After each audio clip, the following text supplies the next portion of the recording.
a 5-0 defeat today. It was always going to be a tough test against a top of the league side, but what are your thoughts on the match? I said to the boys, I said never in children's football, professional football, semi-professional football, management have ever been done 5 in 2 games. Back to back, simple as that. So that clearly shows there's a problem.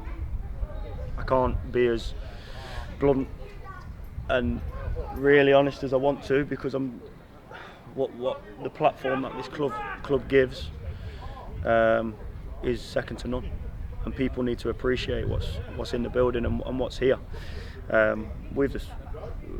Nothing has been spared after the game, let's just put it that way.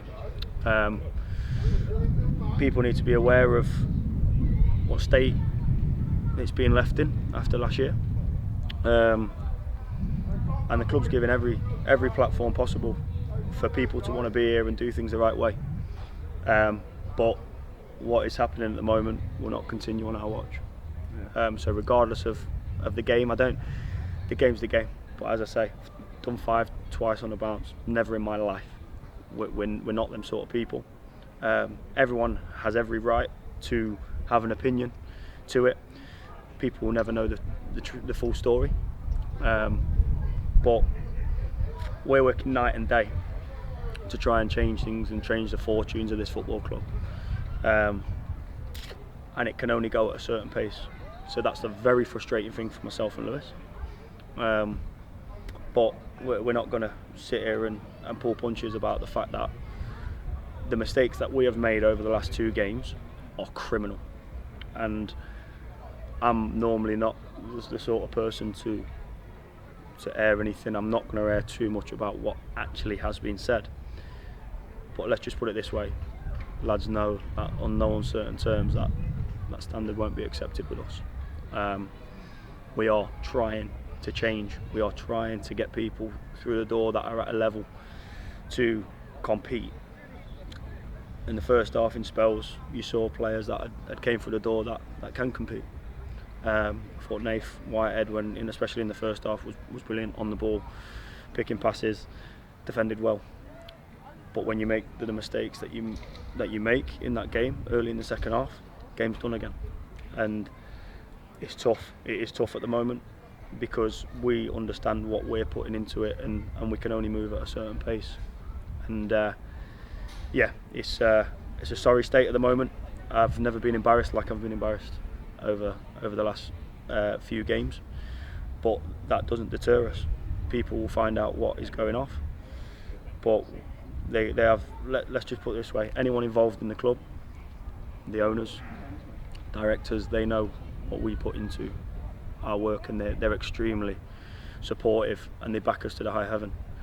But from a fan's perspective, they need to understand what we're doing as well, and we appreciate the fact that they're still churning out and supporting the lads and supporting everything that there is. But what's been left, they don't deserve that as fans. I'm not necessarily saying from us, but the level that we are playing at, some individuals just physically can't operate at it, and it's sad to see when you come into that football club. But we're going to make sure that changes. Do you think there will be some more changes to come into the club then? I'd love to say there's going to be plenty within the next day, but we can only move as quickly as we can. The players that are good enough to play at step 3, that are top players, are contracted. We're not going to be going out and buying players like a lot of other clubs do. That we can't physically do that, and that's not pleading poverty at all. That's just a simple matter of fact.